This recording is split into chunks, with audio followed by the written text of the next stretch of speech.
हरे Krishna Krishna conscious books YouTube channel में आपका स्वागत है। जैसे कि आप जानते हैं, हम रीड कर रहे हैं श्री कृष्ण स्वरूप चिंतन, नाम रूप गुण लीला धाम, जैसे लिखा गया है परम पूज्य लोकनाथ स्वामी महाराज द्वारा।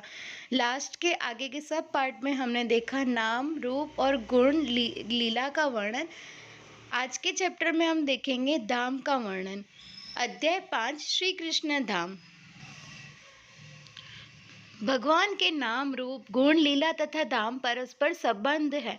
जब हम भक्ति का अभ्यास सुचारू रूप से करते हैं, तब हमें नाम से रूप, रूप से गुण और अंततः धाम का साक्षात्कार होता है।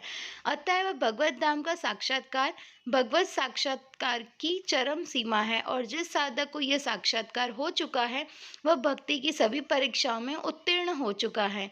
इस संसार में रहते हुए भी ऐसा भक्त जीवन मुक्त कहलाता है, क्योंकि उसे भगवत विज्ञान का संपूर्ण साक्षात्कार हो चुका है। यह भाव अथवा प्रेम के स्तर की दशा है। प्रीति सती स्थले। इस दशा में शुद्ध भक्त को भगवान के निवास तथा लीला स्थलियों में तैल धारावत रुचि उत्पन्न होती है। ऐसी ही स्थिति में धाम उन पर कृपा करते हैं और अपने वास्तविक स्वरूप को उनके समक्ष उद्घाटन करते हैं। अन्यथा सामान्य मनुष्यों के समक्ष धाम अपने मूल रूप को प्रस्तुत नहीं करता। चूंकि भगवत धाम और भगवान में कोई अंतर नहीं है, अतएव धाम भी धामी की भांति अपनी कृपा को प्रदर्शित करने हेतु पूर्ण स्वतंत्र है। धाम का ऐसा स्वभाव है कि धामी को तत्वतः समझ लेने पर वह स्वयं ही प्रकट हो जाता है।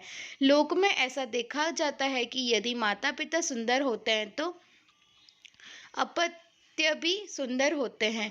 इसी प्रकार चूंकि प्रत्येक आत्मा भगवान की संतान है, उनका स्वरूप भी भगवान की भांति अत्यंत सुंदर है। यदि हमारे माता पिता भगवान है, तो हमारी मातृ पितृभूमि भी भगवत धामी होनी चाहिए। इसका अर्थ यह हुआ कि हम इस भौतिक धरा पर परदेशी है, गोलोक ही हमारा वास्तविक स्वदेश है। अतः जीवन का परम उद्देश्य भगवत धाम लौटना है। स्वयं भगवान भी हमें अपने धाम ले जाने हेतु आमंत्रित करने के लिए विविध अवतारों में अवतरित होते हैं। उनके भक्त भी इसी उद्देश्य से मर्त्य जगत में प्रकट होते हैं। ऐसे ही एक महान भगवत भक्त श्रील प्रभुपाद ने अपने जीवन काल में भगवत धाम लौटने का अभियान छेड़ा। वे अपने तात्पर्यों, प्रवचनों आदि में बारंबार भगवत धाम लौटने की बात करते हैं। यहाँ तक कि उन्होंने सन 1944 में एक पत्रिका का आरंभ किया, जिनका नाम भी उन्होंने भगवत दर्शन बैक टू गॉड हेड रखा। वे प्रायः कहते हैं कि उन्हें भगवत धाम जाने का सूत्र ज्ञात है और वे सभी को वहां पहुंचाना चाहते हैं, परंतु बद्ध जीव सांसारिक अहम ममम में इतने लिप्त है कि वे वापस धाम लौटना ही नहीं चाहते। यदि वे कहीं आना जाना चाहते भी है, तो अधिकतर व्यक्ति स्वर्ग तक ही जाना चाहता है। जन सामान्य में ऐसी समझ भी व्याप्त है कि स्वर्ग ही सर्वोपरि गंतव्य धाम है। अतः हिंदू धर्म में स्वर्गीय की अत्यधिक मान्यता है। जैसे यदि किसी व्यक्ति का देहांत होता है, तो उसे स्वर्गीय उपाधि दी जाती है। हिंदू धर्म में कर्मकांड, देवी देवता आदि का प्राधान्य है, जिससे अधिक देवलोक अर्थात स्वर्गलोक ही प्राप्य है, जो वैकुंठ आदि लोकों से निसंदेह भिन्न तथा निकृष्ट है। देवान देवयजो यान्ति। देवताओं के अर्चक निश्चित ही देवलोकों को प्राप्त होते हैं, परंतु स्वर्ग में जाने का अभिप्राय इसी भौतिक संसार में रहना है। स्वर्ग भी भौतिक संसार रूपी कारागार का ही अंग है, क्योंकि यह लोग ब्रह्मांड के भीतर स्थित है। इसके अतिरिक्त भले ही कोई दीर्घ काल तक स्वर्ग के ऐश्वर्यों का भोग करे, परंतु जैसे ही जीव की संचित पुण्यों का क्षय होगा, तुरंत उनका पुनः मृत्युलोक में पतन अवश्य संभावी है। क्षीणे पुण्य मर्त्यलोक विशंति। इस प्रकार स्वर्ग में शाश्वत स्थिति नहीं रहती है। इन स्वर्गवादियों के अतिरिक्त अन्य श्रेणी है ब्रह्मलीन, जो लोग अद्वैतवाद, मायावाद, निराकारवाद एवं निर्गुणवाद आदि धारणाओं का अवलंबन करते हैं। वे ब्रह्म ज्योति में लीन होते हैं। अतः ऐसे व्यक्तियों की मृत्यु के उपरांत उनको ब्रह्मलीन उपाधि दी जाती है। ऐसे व्यक्तियों के लिए भी भगवत धाम प्राप्य नहीं है। ऐसे ब्रह्मलीन जीवों के लिए शास्त्रों में कहा गया है कि ब्रह्म ज्योति में लीन होने पर भी वे कालांतर में अपने पद से नीचे गिर जाते हैं, क्योंकि उन्होंने परम आश्रय स्वरूप भगवत धाम का आश्रय स्वीकार नहीं किया है। भगवत गीता में कहते हैं कि विविध धारणाओं के फलस्वरूप इस संसार में हमारा पुनरपि जननम पुनरपि मरणम होता है और अनेक जन्मांतरों से हो ही रहा है। प्रत्येक जीव अपनी अपनी स्थिति के अनुसार विभिन्न लोकों को प्राप्त होता है।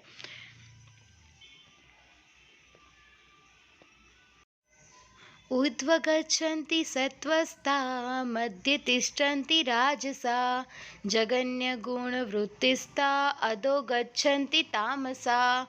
अर्थात सतोगुणी व्यक्ति क्रमशः उच्च लोगों को ऊपर जाते हैं, रजोगुणी इस पृथ्वी लोक में रह जाते हैं और जो अत्यंत गर्हित तमोगुण में स्थित है वे नीचे नरक लोकों को जाते रहते हैं।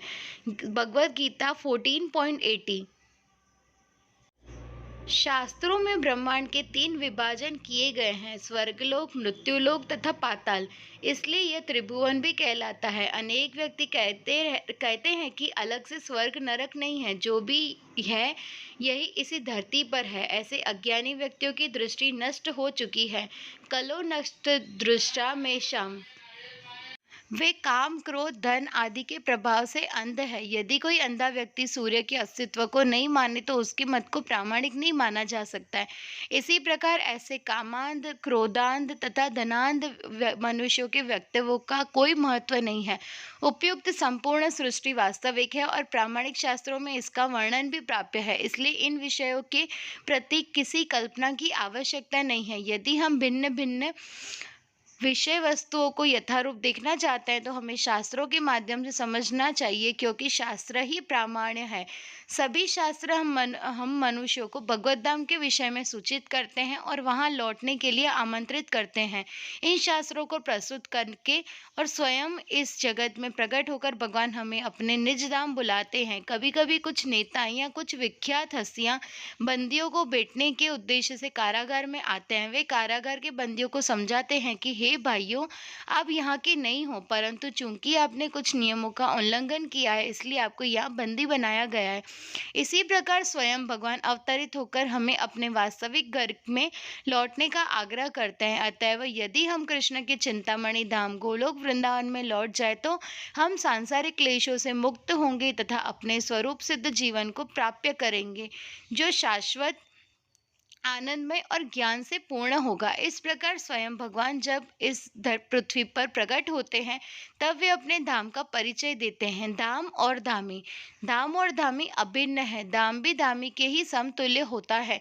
जिस प्रकार भगवान की पूजा आराधना की जाती है उसी प्रकार उनके धाम की भी सेवा करनी चाहिए। स्वयं भगवान ही लीला संपादन हेतु धाम के रूप में विस्तृत हो जाते हैं। धाम के अधिष्ठाता देव को धामी कहते हैं। उदाहरण के लिए मथुरा वृंदावन के धामी है भगवान श्री कृष्ण, पंढरपुर के धामी है भगवान विट्ठल, अयोध्या के धामी है भगवान श्री राम और जगन्नाथपुरी के धामी है भगवान जगन्नाथ। अन्य देवी देवता के भी इस धरातल पर अपने अपने धाम है, जैसे शिव जी का केदारनाथ, मानसरोवर इत्यादि। इसी प्रकार समस्त विष्णु तत्वों, देवी देवताओं आदि के अपने अपने धाम होते हैं। जो व्यक्ति उनकी आराधना उपासना में रत होता है वह मृत्यु के उपरांत उनके ही स्थान पर चला जाता है। यह मान्यता है कि सभी रास्ते एक ही ओर जाते हैं 100% मिथ्या है। आजकल कई तथाकथित धार्मिक व्यक्ति ऐसी मिथ्या धारणाओं का प्रचार करके जन सामान्य को गुमराह कर रहे हैं। उपास्य के अनुसार ही उपासक की गति निश्चित होती है, परंतु समस्त उपासकों में भगवत भक्ति ही श्रेष्ठ है, जिनके उपास्य परम भगवान श्री कृष्ण है। कारण धाम की श्रेष्ठता धामी की श्रेष्ठता पर निर्भर करती है। श्री कृष्ण पूर्ण पुरुषोत्तम भगवान है और समस्त अवतारों, देवी देवताओं, जड़ तथा चेतन वस्तुओं के स्रोत है। वे आदि पुरुष है, अर्थात उनसे श्रेष्ठ या उनके बराबर कोई नहीं है। अतएव उनका एक नाम अस्मोर्ध्य भी है। इसी प्रकार उनका धाम सभी धामों तथा तीर्थों में सर्वश्रेष्ठ है और उनका स्रोत है। जिस प्रकार कृष्ण नाना अवतार तथा अंशों में अपना विस्तार करते हैं उसी प्रकार उनका धाम भी अन्य धामों तथा तीर्थों में विस्तार करता है। कृष्ण का धाम स्थायी है और वह इस भौतिक जगत के अंतर्गत नहीं आता। वहां पर लौटने के पश्चात जीव का पुनरागमन नहीं होता है। अतएव बुद्धिमान मनुष्य को विचार पूर्वक परम इष्ट देव श्री कृष्ण की पूजा अर्चना करनी चाहिए, जिससे सदा के लिए भौतिक कष्टों से बचकर अपने स्थायी निवास में रहा जा सके। भगवान का धाम, भगवान का निवास हमारा भी निवास स्थान है, जिसका स्वरूप अद्भुत है।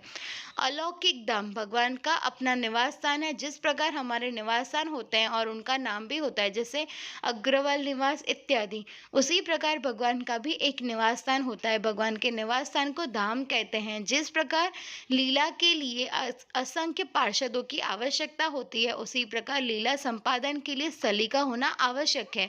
उस स्थली को धाम कहते हैं। ऐसा धाम नित्य रूप से भगवान के प्रागट्य तथा लीलाओं हेतु आधार के रूप में सेवा करता है। भगवान का ऐसा दिव्य धाम गोलोक के रूप में सर्वविख्यात है। गोलोक एवं निवास सत्य खिला तंबु भूत। ब्रह्मा जी वर्णन करते हैं कि भगवान श्री कृष्ण गोलोक में निवास करते हैं। गो प्रधान लोक होने के कारण उसे गोलोक कहा जाता है। भगवान का धाम उनकी सत शक्ति, शाश्वत सिद्ध प्रकट करने वाली संधिनी शक्ति का प्रकट किया जाता है। यह शक्ति भगवान के आविर्भाव तथा लीला हेतु आदान प्रदान करती है। भगवान श्री कृष्ण का धाम भी उनकी भांति अविनाशी और शाश्वत है। उनके धाम में काल का प्रभाव नहीं है, वहाँ सदैव वर्तमान स्थिति बनी रहती है। श्री कृष्ण का धाम भौतिक जगत से परे है, अतएव वहाँ भौतिक प्रकृति के नियम लागू नहीं होते हैं।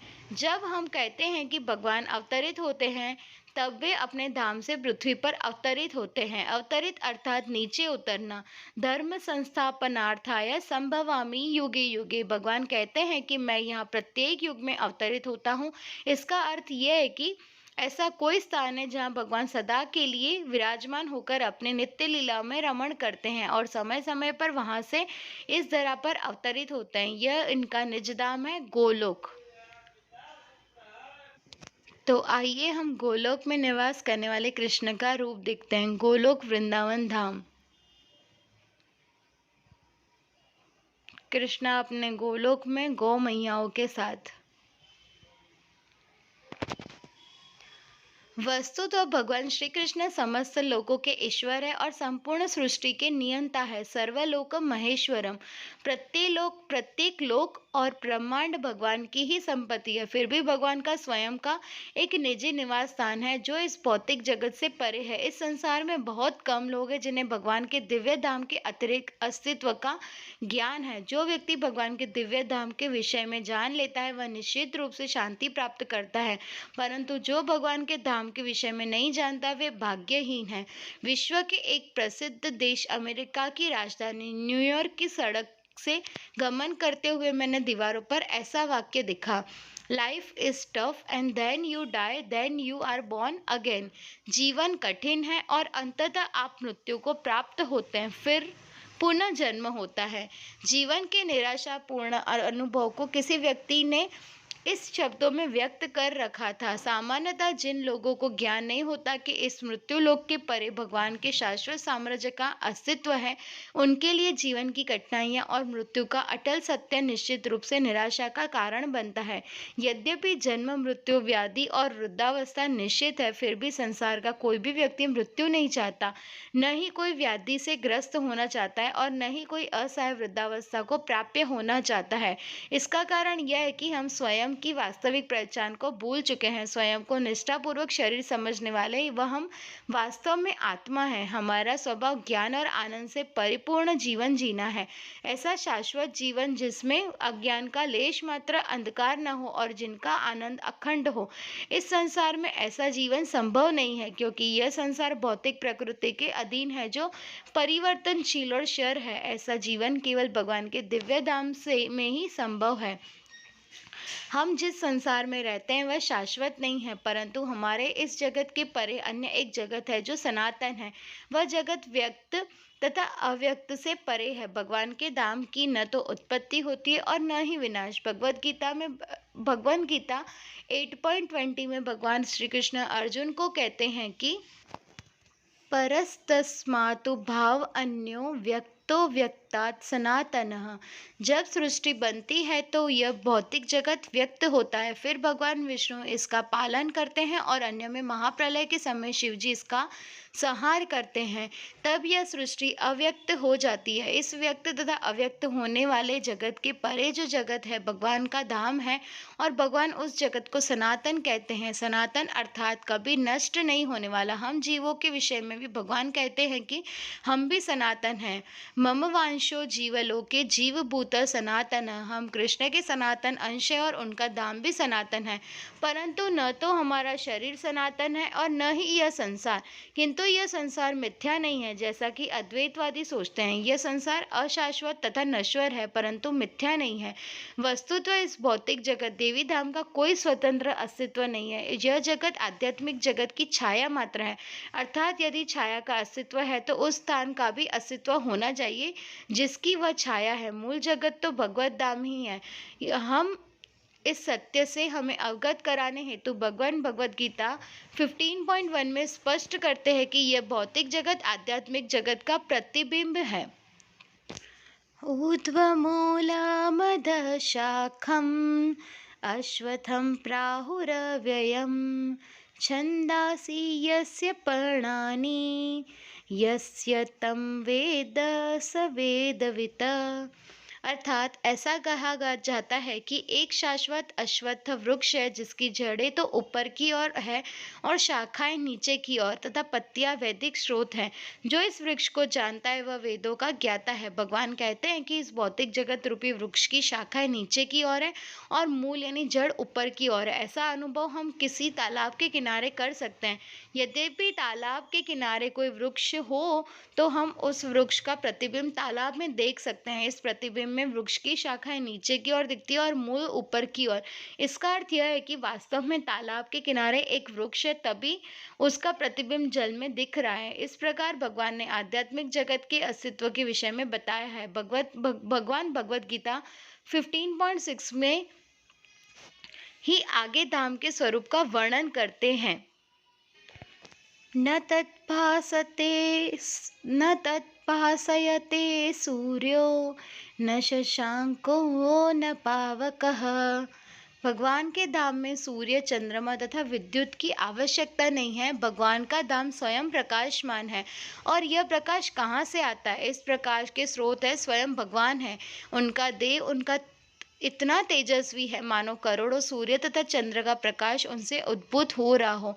श्रील भक्ति विनोद ठाकुर चैतन्य महाप्रभु का गुणगान करते हुए कहते हैं, बहुकोटि चंद्र जिनी वदन उज्ज्वल। भगवान के मुखमंडल से कोटि कोटि चंद्रमाओं के सदृश प्रकाश निकलता है। ऐसे प्रकाश के कारण भगवान के धाम में न तो सूर्य की आवश्यकता है और न चंद्रमा तथा विद्युत की। ऐसे धाम में यदि कोई जाता है तो उसे पुनः इस भौतिक जगत में लौटना नहीं पड़ता। यदत्वा न निर्वन्ते तद्धाम परम मम।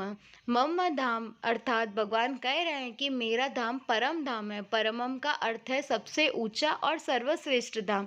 आध्यात्मिक जगत में तथा इस संसार में अनेक लोक हैं, उन सब में गोलोक सर्वोपरि है। जिन ग्रहों पर हम निवास करते हैं वे भी कृष्ण के ही है, परंतु वे परम धाम नहीं है।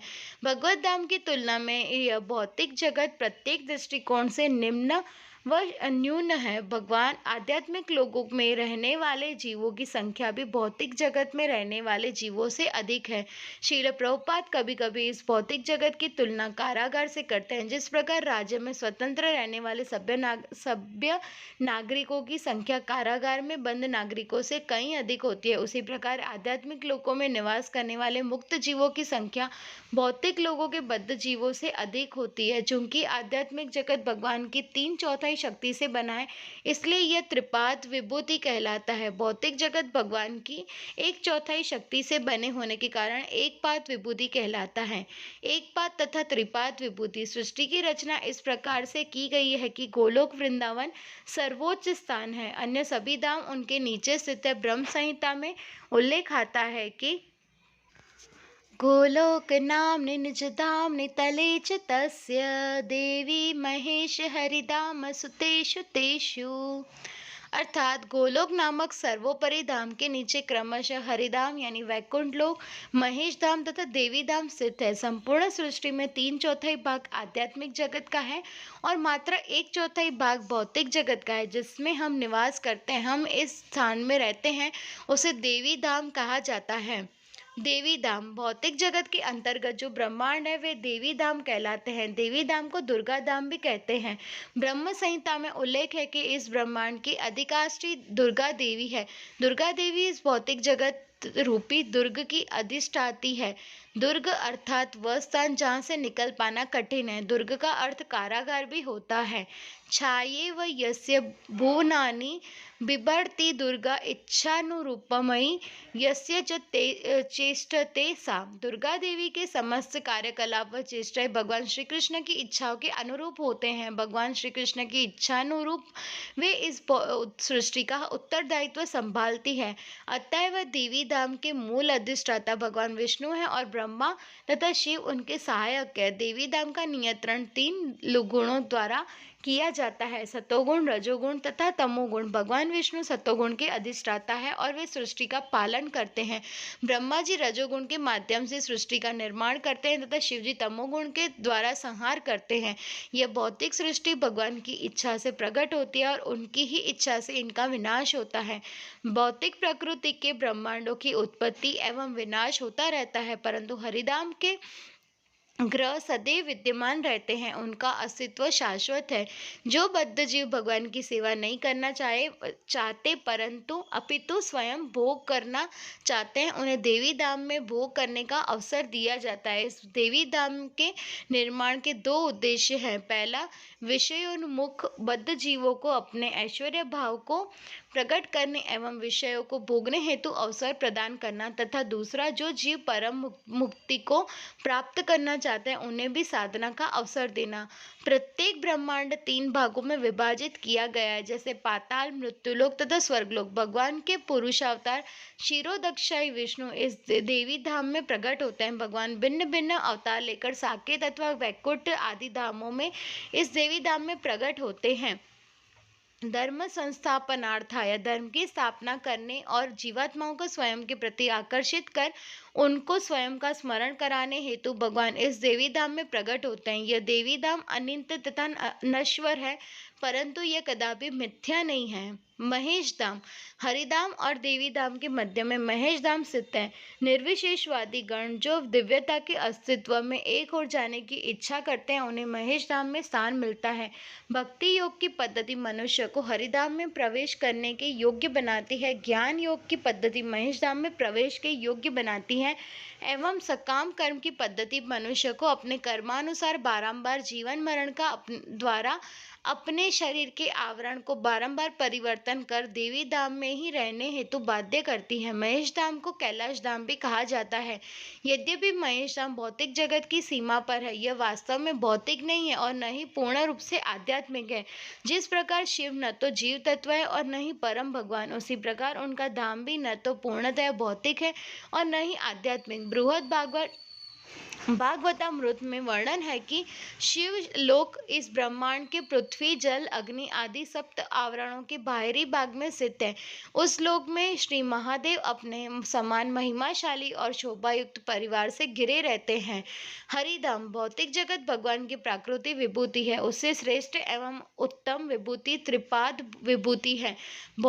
भौतिक तथा आध्यात्मिक जगत के मध्य में विरजा नदी है, जो श्री भगवान के स्वेद जल से परिपूर्ण होकर प्रवाहित होती है। उस नदी के ऊपर यानी परली पार श्रीपाद विभूति त्रिपाद विभूति रूप हरिधाम है, जो अमृत, शाश्वत, नित्य, अनंत तथा परम पद स्वरूप है। वह शुद्ध, सत्वमय, दिव्य तथा अविनाशी है। हरिधाम का अर्थ वैकुंठ लोक है। विगत कुंठो हस्यमादित वैकुंठ। वैकुंठ अर्थात वह स्थान जहाँ पर किसी प्रकार की चिंता, शोक आदि नहीं है। भौतिक जगत में जीव सदैव चिंता युक्त रहते हैं, परंतु वैकुंठ में जीव सदैव चिंता मुक्त रहते हैं। आध्यात्मिक जगत में असंख्य वैकुंठ लोक है जो निज पर भगवान के विभिन्न विस्तारों का आधिपत्य है, जैसे प्रद्युम्न, अनिरुद्ध, वासुदेव, नृसिंह इत्यादि। समस्त वैकुंठ लोक स्वयं प्रकाशमान है। शास्त्रों में निर्देश है कि कृष्ण लोक यानी गोलोक धाम में दैदीप्यमान तेज उत्पन्न होता है, जो असीम और अथाह है। यही वह तेज है जिनको शास्त्रों में निर्विशेष ब्रह्म कहा गया है। परम सत्य के निर्विशेष उपासक इसी ब्रह्म तेज की प्राप्ति हेतु लालायित रहते हैं। इस प्रज्वलित तेज में असंख्य वैकुंठ लोक स्थित है। समस्त भौतिक लोकों के निवासियों के लिए वैकुंठ लोक आराध्य है। हरिधाम के अधिष्ठाता देव भगवान हरि है और वहाँ के निवासी मुक्तात्मा है। मुक्तात्मा और हरि के गुण लगभग समान है, परंतु फिर भी हरि सर्वोपरि है और मुक्तात्माएं उनके अधीन है। प्रत्येक वैकुंठ में नाना अवतार अपनी अपनी लक्ष्मियों के साथ निवास करते हैं। भगवान के सभी अवतारों यहीं से अवतरित होते हैं। हरिधाम अति अद्भुत है और हमारी कल्पना शक्ति के परे है। हम केवल शास्त्रों द्वारा यहाँ की दिव्यता को समझने का प्रयास कर सकते हैं। श्रीमद् भागवतम के तृतीय स्कंद यानी अध्याय 15 में वैकुंठ लोक का इस प्रकार सुंदर वर्णन है। आध्यात्मिक प्रकाश में वैकुंठ नाम के चिन्मय ग्रह है, जो श्री भगवान और अपने विशुद्ध भक्तों के निवास स्थान है। उन वैकुंठ लोकों में अनेक मंगलमय वन है। उन वनों के वृक्ष कल्प वृक्ष है, जो सब ऋतुओं में पुष्प व फलों से परिपूर्ण रहते हैं। वहाँ की प्रत्येक वस्तु चेतन है। वहाँ भौतिक जगत की भांति जड़ पदार्थ नहीं है। वहाँ की भूमि, वृक्ष, फल, पुष्प, गाय इत्यादि सब पूर्ण रूप से चेतन, आध्यात्मिक व मूर्तिमय है। मूर्तिमत का अर्थ है कि सभी निवासियों का साकार आध्यात्मिक रूप है। वहाँ के पशु, वृक्ष तथा अन्य निवासियों में कोई भेद नहीं है। वैकुंठ लोकों के सभी निवासियों का रूप भगवान श्री हरि जैसा ही है। वहाँ के निवासी इंद्रिय तृप्ति की कामनाओं से सदा मुक्त रहते हैं और निरंतर भगवान की प्रेममय सेवा में नियुक्त रहते हैं। वैकुंठ लोकों में भगवान श्री हरि की भक्तिमय सेवा के अतिरिक्त अन्य कोई कार्य नहीं है। प्रत्येक कार्य का कोई लाभ होता है, परंतु वैकुंठ लोक के निवासी कभी किसी लाभ की कामना नहीं करते, क्योंकि भगवान की दिव्य सेवा करने से उनकी समस्त इच्छाएं पूर्ण रूप से संतुष्ट हो जाती हैं। वैकुंठ लोकों के निवासी अपनी पत्नियों व सहचर्यों सहित वायु यानों में उड्डयन करते हैं और भगवान के चरित्रों व लीलाओं का नित्य गान करते हैं, जो अशुभ को दूर करते हैं। श्री भगवान की कीर्ति का गान करते हुए वे माधवी पुष्पों की उपस्थिति का भी उपवास करते हैं, जो सुगंधित है और मधु से परिपूर्ण है। वैकुंठ लोक विमान जैसे सभी प्रकार के ऐश्वर्यों से पूर्ण है। यह वहाँ की वायु पुष्पों के सुगंध से मिश्रित रहती है, परंतु वैकुंठ के निवासी भगवान का गुणगान करने में इतनी रुचि रखते हैं कि भगवान के यश का गान करते हुए इस उत्तम वायु द्वारा उत्पन्न सुगंध को भी पसंद नहीं करते। वैकुंठ के निवासी शुद्ध भक्त है, वे सब भगवान के गुणगान को अपनी इंद्रिय तृप्ति से अधिक महत्वपूर्ण मानते हैं। वास्तव में भगवान की दिव्य सेवा में प्राप्त होने वाले आध्यात्मिक आनंद की तुलना में इंद्रिय सुख नगण्य है। जब भंवरों का राजा भी भगवान की महिमा का गायन करते हुए उच्च स्वर से गुनगुनाता है, तब कबूतर, कोयल, सारस, चकवा, हंस, तोता, तीतर और मोर का कलरव भी अस्थायी रूप से विराम लेता है। ऐसे दिव्य पक्षी श्री भगवान की कीर्तिमाला का श्रवण करने हेतु अपना गायन बंद कर देते हैं। यद्यपि मंदार, कुंद, कुरबक, उत्पल, चंपक, अर्ण, पुन्नाग, नागकेशर, बकुल, कुमुदिनी और पारिजात जैसे पुष्प वृक्ष दिव्य सुगंध से परिपूर्ण है, फिर भी वे तुलसी द्वारा संपन्न की गई तपस्या से अवगत है, क्योंकि श्री भगवान तुलसी को विशेष वरीयता प्रदान करते हैं और स्वयं को तुलसी पत्रों और मंजरियों की माला से अलंकृत करते हैं। आध्यात्मिक जगत की सबसे महत्वपूर्ण बात यह है कि वहाँ भक्तों के मध्य ईर्ष्या द्वेष नहीं होता है। यह तथ्य फूलों तक में लागू होता है, जो तुलसी की महानता से परिचित है। वैकुंठ के निवासी वैदुर्य, मरकत और स्वर्ण से निर्मित विमानों में यात्रा करते हैं। यद्यपि वे अपनी पत्नियों के समूह द्वारा घिरे रहते हैं, जिनका कटितट उन्नत है और मुख मुस्कान से युक्त है, फिर भी वे अपने हास्य विलास और सौंदर्य के आकर्षण के द्वारा वासना से अभिशप्त नहीं होते। वैकुंठ लोगों की महिलाएं उतनी ही सुंदर है जितनी सौभाग्य की देवी श्री लक्ष्मी।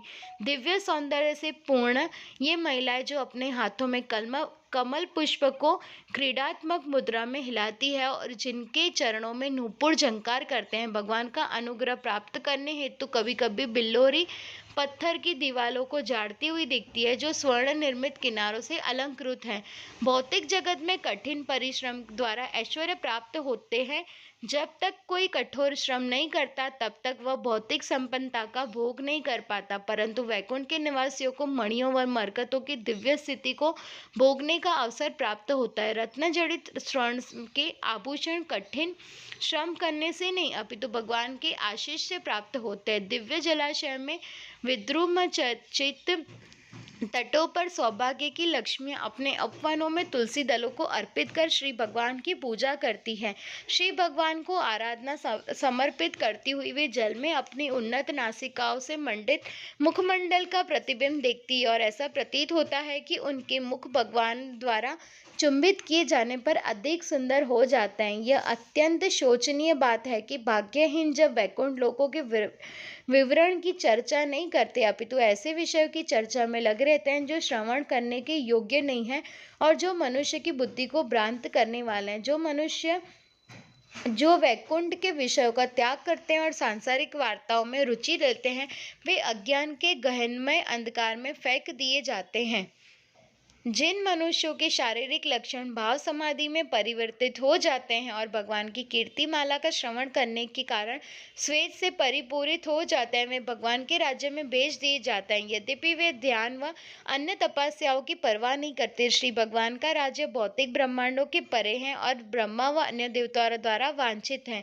इस प्रकार देवी धाम, महेश धाम, विरजा नदी, ब्रह्म तेज आदि पार करके वैकुंठ लोक आते हैं। इन वैकुंठ लोगों का वैशिष्ट्य अद्भुत है। सभी वैकुंठ ऐश्वर्य धाम कहलाते हैं, जहाँ पर भगवान की आदर तथा गौरवमय भाव से पूजा आराधना संपन्न होती है, परंतु सर्वोच्च वैकुंठ तो श्री गोलोक धाम है, जैसा कि शास्त्रों में वर्णन है। अहो मधुपुरी धन्या वैकुंठादपि गरीयसी। मधुपुरी यानी गोलोक धाम वैकुंठ से भी श्रेष्ठ है। ऐसे श्री गोलोक धाम में 3 विभाग है, द्वारका, मथुरा और वृंदावन। धाम की क्रमोन्नति के अनुसार उनके ऐश्वर्य भाव शिथिल हो जाते हैं और माधुर्य भाव प्रदान होने लगते हैं। अतएव वृंदावन में माधुर्य भाव पूर्णतया प्रकाशित होता है। इस कारण से कृष्ण द्वारका में पूर्ण, मथुरा में पूर्णतर तथा वृंदावन में पूर्णतम कहलाते हैं। चूंकि भगवान वृंदावन में पूर्णतम है, अतएव यह सर्वश्रेष्ठ धाम है। वृंदावन धाम माधुर्य और औदार्य के भेद से 2 भाव में प्रकाशित होता है तथा इन 2 रसों का पुष्ट करता है।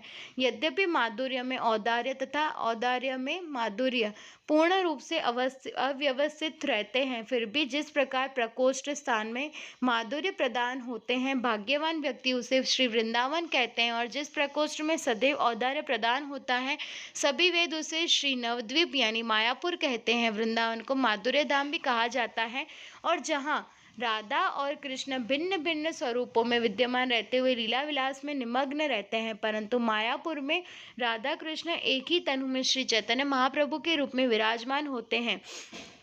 श्री कृष्ण चैतन्य राधा कृष्ण न है अन्य, वे अपनी संकीर्तन लीला में निमग्न रहते हैं। मायापुर को औदार्य धाम कहा जाता है। श्री गौर और श्री कृष्ण अभिन्न तत्व है, जिनमें कोई भेद नहीं है। माधुर्य विग्रह श्री कृष्ण ही साक्षात औदार्य विग्रह श्री गौर सुंदर है, और श्री औदार्य विग्रह श्री गौर सुंदर ही माधुर्य विग्रह श्री कृष्ण है। उसी प्रकार श्री कृष्ण धाम वृंदावन और श्री गौर धाम नवद्वीप भी अभिन्न है।